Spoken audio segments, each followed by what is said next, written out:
Hello friends, আসসালামু আলাইকুম। আমি শ্রদ্ধা নিচ্ছি। আজকে আমি তোমাদের সাথে শেয়ার করবো how to insert symbol with shortcut key in MS Word document Bangla. অর্থাৎ আজকে আমি তোমাদের সাথে শেয়ার করবো কীভাবে আমরা এমএস ওয়ার্ড ডকুমেন্টের মধ্যে আমাদের স্যাম্বল ইনসার্ট করতে পারি শর্টকাট কি এর মাধ্যমে। তো কাজটা করার জন্য এটা আমরা মিনিমাইজ করি। মিনিমাইজ করার পরে এখন বিষয়টা করার জন্য আমরা কি করব, আমরা বলছি স্যাম্বল ইউজ করব। তো সেজন্য আমরা স্যাম্বল ক্লিক করি। ক্লিক করার পর আমাদের বিভিন্ন টাইপের স্যাম্পল দেওয়া আছে। তো আমরা এই যে আমাদের এখান থেকে আমি জাস্ট একটা স্যাম্পল নিলাম, নেওয়ার পরে স্যাম্পল এটা কি আমাদের হার্ট টাইপের স্যাম্পল। তো আমি এদিকে লাভ লিখে দিলাম।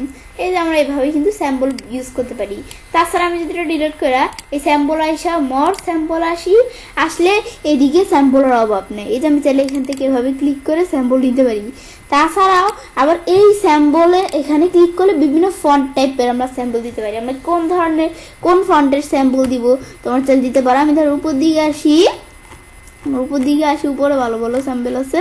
আমি ধরো এদিক থেকে স্যাম্পল নিব। তা আমি ধরো এই স্যাম্পলটা নিব। দেখো এরকম স্যাম্পল চলে আসছে। আবার আমি যদি চেঞ্জ করি এটা নেই, দেখো এরকম চলে আসছে। আমি ধরো কি স্যাম্পল নেই, তখন আমি ধরো এখান থেকে এই স্যাম্পল নিলে দেখো এরকম টাইপের বিভিন্ন স্যাম্পল চলে আসছে। তো তোমরা এদিক থেকে চাইলে স্যাম্পল ব্যবহার করতে পারো। আমি ধরো এদিক থেকে জাস্ট একটা স্যাম্পল নেই। আমি ধরো নিচ দিকে আসলে আমি ধরো এই স্যাম্পলগুলোর থেকে এরকম একটা স্যাম্পল নিলাম। নেওয়ার পরে এখন আমি যদি ইনসার্ট দিই, দিলে কিন্তু স্যাম্পলটা ইনসার্ট হয়ে গেল। এখন আমি চাইলে এই স্যাম্পল সম্পর্কে কোনো কিছু লিখতে পারি। এখন আমি এভাবে স্যাম্পল দিয়ে কিন্তু লিখতে পারি। এই আমাদের এভাবে আমাদের বারবার স্যাম্পলে ঢুইকা স্যাম্পল আমাদের যদি অনেক একটা বড় ডাটার মধ্যে স্যাম্পল লাগবে অনেকগুলা, তো এখন আমরা বারবার মোর স্যাম্পলে ঢুইকা এদিক থেকে তো আমাদের একই স্যাম্পল বারবার দিতে গেলে আমাদের যদি সমস্যা হয়, তাহলে আমি চাইলে শর্টকাট কি এর মাধ্যমে স্যাম্পল করতে পারি। মানে আমাদের শর্টকাট কি চাপ দিলে স্যাম্পল চলে আসবে, পরে লিখতে পারি। আবার শর্টকাট কি চাপ দিব, স্যাম্পল চলে আসবে, লিখতে পারবো। তো সেটা কিভাবে, আমি ধরো ডিলিট করে দিলাম। আমি এখন স্যাম্পল আইসা মোর স্যাম্পলস আসি। এখন বলছে আমার শর্টকাট কির মাধ্যমে করব। তো সের আগে আমি ধরো এখান থেকে এই আমি ধরো স্যাম্পল নামে একটা ফন্ট ছিল, এই ফন্টটা আমি নিয়ে আসছি SYM। এই যে আমাদের স্যাম্পলের জন্য কিন্তু আর একটা ফন্টই থাকে। এই স্যাম্পল এখানে ক্লিক করলে বিভিন্ন ধরনের স্যাম্পল নেওয়ার ফন্ট চলে আসলো। তাহলে এখন আমি এখান থেকে আমাদের স্যাম্পলের ফন্টটা নিব। আমি এর আগে দেখি এই যে আমি ধরো এই স্যাম্পলটা নিব। নেওয়ার পরে এখন আমি ইনসার্ট দিলে আমাদের লেখার পর এই স্যাম্পলটা আবার প্রয়োজন হতো, আবার দুইটা আবার ইনসার্ট দিব, আবার দুইটা আবার ইনসার্ট দিব। এভাবে আমাদের এখান থেকে কিন্তু অনেক সময় লাগে। সেজন্য আমি বলছি শর্টকাট কি দিব। তো এই যে যেটা আমি করবো স্যাম্পল, তো সেটা সিলেক্ট করে এই যে আমরা আমাদের এই শর্টকাট কি অপশনটা অটো কারেক্টের পাশে শর্টকাট কি এখানে ক্লিক করলে এই যে প্রেস নিউ শর্টকাট কি, আমরা কি শর্টকাট কি দিব, তো সেটা আমাদের প্রেস করতে হবে। প্রেস করলে হবে। এখন আমি ধরো এখান থেকে শর্টকাট কি দেওয়ার জন্য আমি ধরো কি শর্টকাট কি দিব, আমি দিব Ctrl+E। ব্যাস দিলে এই যে এই শর্টকাট কিটা কিন্তু এসে পড়লো। আসার পরে এই দেখো আমাদের স্যাম্পলটা কিরকম এটা দেখাচ্ছে, নর্মাল সব ঠিক আছে। এখন আমি দিব কি অ্যাসাইন দিলে কারেন্ট কি এর মধ্যে স্যাম্পলটা অ্যাড হয়ে যাবে। অ্যাসাইন দিয়ে দেখো এই যে এদিকে অ্যাড হয়ে গেল। ব্যাস এটা দেখলাম। দেখার পর আমি এখন ক্লোজ করি। ক্লোজ করার পর আমি এখন আমাদের স্যাম্পলটা যদি ইনসার্টের প্রয়োজন পড়ে ইনসার্ট করতে পারি। তা আমাদের তো স্যাম্পলে শর্টকাট কি আছে। এখন আমি যদি এখন ওকে আমাদের এখানে কন্ট্রোল চাপ দিয়ে আমরা আমাদের চাপ দেই, কন্ট্রোল ই চাপ দিলে দেখো স্যাম্পলটা চলে আসলো এভাবে। তো এখন আমি আমাদের নিজেদের মতো স্যাম্পল অনুসারে কিছু লিখতে পারি। আবার আমি Ctrl+E চাপ দেই, দেখো আবার স্যাম্পলটা চলে আসলো। এই যে আবার লিখি, আবার Ctrl+E, মানে আমাদের এখান থেকে আমরা যেহেতু শর্টকাট কি করে নিছি, তা আমি এখন যাই দেখি, দেখো এই যে এরকম লেখা আসে।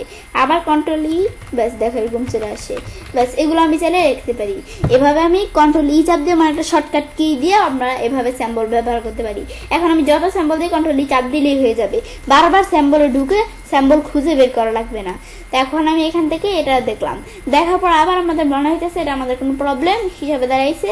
এখন এই স্যাম্পলটা আমরা রাখবো না, এটা আমরা রিমুভ করে দেবো, আমাদের কাজ শেষ। এখন আমরা রিমুভ করার জন্য স্যাম্পল আইসা এটা আমরা আমাদের মোর স্যাম্পলস অপশনে আসার পর আমি যদি আমাদের যেই স্যাম্পলটা ইউজ করছি, তো এই যে আমাদের স্যাম্পলের ফন্টসটা কি ছিল, স্যাম্পলের ফন্ট ছিল SYM। আমি চাইলে লেখা দিতে পারি। আমি যদি লেখা দেই এই যে এখান থেকে ক্লিক করলে এই দেখো আমাদের অলরেডি চলে আসছে। ব্যাস এটা আসার পরে আমি আমাদের কোন স্যাম্পলটা আমি দেখি, আমাদের স্যাম্পলটা কোথায়, এই যে এই স্যাম্পলটা। তো এখানে এটা সিলেক্ট করার পরে এই যে আমরা দেখো এদিকে শর্টকাট কি দেখাইতেছি, এগুলো কিন্তু কোনোটা শর্টকাট কি নাই, কিন্তু এটা সিলেক্ট করলে এই দেখো কন্ট্রোল ই শর্টকাট কিটা দেখাইতেছে। ব্যাস এটা দেখালে এখন আমি আমাদের যে আমাদের দেওয়া আছে কি, এটা আমরা আমাদের রিসেন্ট যেই ইগুলো আমরা ইউজ করে ফেলছি, মানে যেই স্যাম্পলগুলো ইউজ করছি সেগুলো কিন্তু এদিকে থাকে। তো এখন আমি বলছি শর্টকাট কিটা রিমুভ করে দিব এই স্যাম্পলটা। তো সেজন্য আমরা এই শর্টকাট কি এখানে ক্লিক করলাম। আমাদের কিন্তু স্যাম্পলটা, যে স্যাম্পলটা শর্টকাট কি আমরা রিমুভ করব সেটা আমাদের সিলেক্ট করে নিতে হবে, নয় কিন্তু আমরা এখান থেকে কারেন্ট কি এর মধ্যে শর্টকাট কিটা পাবো না। তো এখানে আসার পরে আমি এখন রিমুভের জন্য আমি এখান থেকে এটা সিলেক্ট করতে হবে। সিলেক্ট করার পর আমি যদি রিমুভ দেই, এখন তোমরা চাইলে রিমুভ করতে পারো, আমাদের আরও থাকলে সেগুলো এদিকে আসবে। তোমরা এগুলো চাইলে এখান থেকে রিমুভে ক্লিক করলে দেখো শর্টকাট কি রিমুভ হয়ে গেল। এখন আমি যদি ক্লোজ দিয়ে এটা আমরা ধরো ক্লোজ করি, ক্লোজ করার পরে এখন আমি ধরো এন্টার দেই, দেওয়ার পরে আমি এখান থেকে কিছু লিখলাম আমাদের স্যাম্পল প্রয়োজন হলে। তো আমি এখানে কন্ট্রোল ই, যদি আমরা এখানে কন্ট্রোল ই যা দিছিলাম, কন্ট্রোল ই চাপ দিলে দেখো এরকম স্যান্টায় চলে আসছে, স্যাম্পলটা কিন্তু আসে না। কেন স্যাম্পল আসে না? কারণ ওই যে আমরা স্যাম্পলটা রিমুভ করে দিছি, তোমার সেল করতে পারে এটা। ব্যাস পরে আমি যদি এখন থেকে আমার যে স্যাম্পলগুলো ব্যবহার করলাম সেগুলো সিলেক্ট করে আমি যদি ইটি করতে চাই, আমরা এখান থেকে যে ফন্ট চেঞ্জ করতে চাই, এই দেখো এই স্যাম্পলের কিন্তু ফন্ট চেঞ্জ হয়। আবার আমি যারা স্যাম্পল সাইজ বড় করব, বড় করলে দেখো স্যাম্পলের সাইজ বড় হয়, আবার স্যাম্পলের ফন্টও চেঞ্জ হয়। আবার দেখো আমাদের এখান থেকে স্যাম্পলটা এই দেখো বোল্ড, এই বোল্ডে টিকমার্ক দিলে বোল্ড চলে আসলে, আমার না টিকমার্ক দিলে এই দেখো ইটালি করতে পারি এটা স্যাম্পলটা। পরে আমরা চাইলে যে এটার ওয়ার্ড আর্ট স্টাইল কীরকম দিতে পারি। পরে আমি যদি এটার কোনো ফিল কালার প্রয়োজন হয় ফিল কালার দিতে পারি, আমাদের নিজেদের কালার প্রয়োজন সেগুলো আমরা দিতে পারি, এগুলো আমরা কীরকম দিতে পারি। ব্যাস এটা আমরা চাইলে আবার আন্ডারলাইন বান্ডারলাইন এগুলো আমরা চাইলে দিতে পারি। দেখো আমাদের এখন স্যাম্পলটা কত সুন্দর দেখাচ্ছে।